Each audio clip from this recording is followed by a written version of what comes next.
আদালতের কোনো রায় বের হয়নি, কোনো স্বাক্ষর হয়নি, কোনো রায় লেখা হয়নি। ইলেকশন কমিশনের এই আচরণ রহস্যজনক।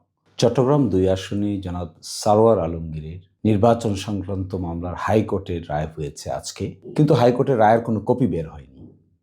জজ সাহেবরা রায় লিখেননি, স্বাক্ষরও হয়নি। কোনো ধরনের কোর্ট থেকে কোনো কাগজপত্র, কোর্টের কোনো কাগজপত্র নির্বাচন কমিশনকে কমিউনিকেট করা হয়। হঠাৎ করে শুনলাম যে নির্বাচন কমিশন গেজেট পাবলিশ করতে যাচ্ছে। কিসের ভিত্তিতে? একটা আইনজীবীর সার্টিফিকেট পেয়ে এই কাজ করতে পারেন, যেখানে একটা হটলি কন্টেস্টেড ম্যাটার, হাইকোর্টের রায় বের হবে, হাইকোর্টের রায়ের বিরুদ্ধে বিবাদমান পক্ষ আপিল করবে, এর আগেই এই মামলার কার্যকারিতা নষ্ট করে দিচ্ছেন। ইলেকশন কমিশনের এই আচরণ রহস্যজনক। ইলেকশন কমিশন কি তা করতে পারেন? কিসের ভিত্তিতে করতে পারেন? একটি ইলেকশন কমিশনের এই ধরনের আচরণ থাকতে পারে, যেখানে পাবলিকলি ওপেনলি ঘোষণা দেওয়া হয়েছে যে এই রায় পাওয়ার সাথে সাথে আপিল দায়ের করা হবে।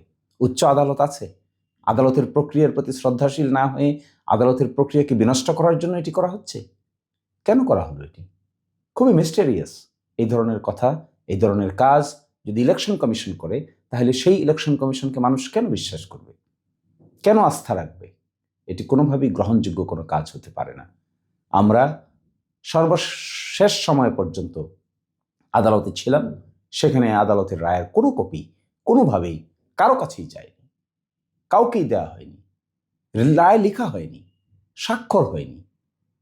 অথচ নির্বাচন কমিশন নিউজ দেখে, খবর দেখে পাবলিশ করে দিচ্ছেন, আইনজীবী সার্টিফিকেট দেখে পাবলিশ করে দিচ্ছেন। এটি কোনোভাবেই কাম্য নয়। ইলেকশন কমিশনের এই ধরনের আচরণ নিশ্চিতভাবে রহস্যজনক। নিশ্চিতভাবে এটি আইনের প্রক্রিয়াকে বিনষ্ট করে দেওয়ার শামিল। এটি একটি হটলি কন্টেস্টেড ম্যাটার।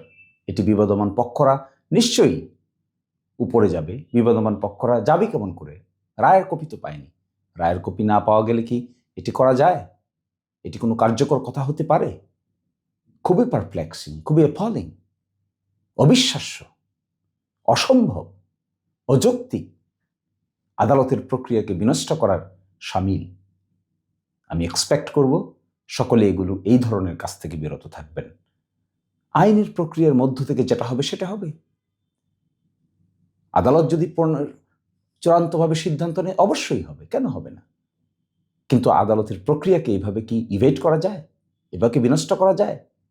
এভাবে যা ইচ্ছা তাই করা যায়? আমার মনে হয় সংশ্লিষ্ট সকলের সতর্ক হওয়ার সময় এসেছে। দয়া করে কেউ আদালতের প্রক্রিয়াকে ঠুনকো প্রক্রিয়া বানাবেন না। এগুলো থেকে বিরত থাকুন। এখানে বাজিকরের দেশ বানাতে হবে না। এটা বাজিকরের দেশ নয়। আপনারা যদি বাজিকরের দেশ বানাইতে চান, তাহলে এটি হবে খুবই আনফর্চুনেট।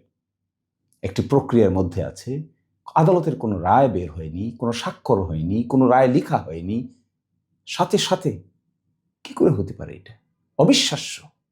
রুল অফ ল, আইন, আদালত সবকিছুকে বৃদ্ধাঙ্গুলি প্রদর্শনের শামিল।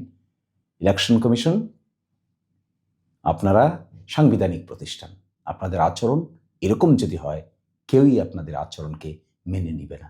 এটা সঠিক নয়। This is very bad culture, this is very unlawful culture. Please stop this type of activities.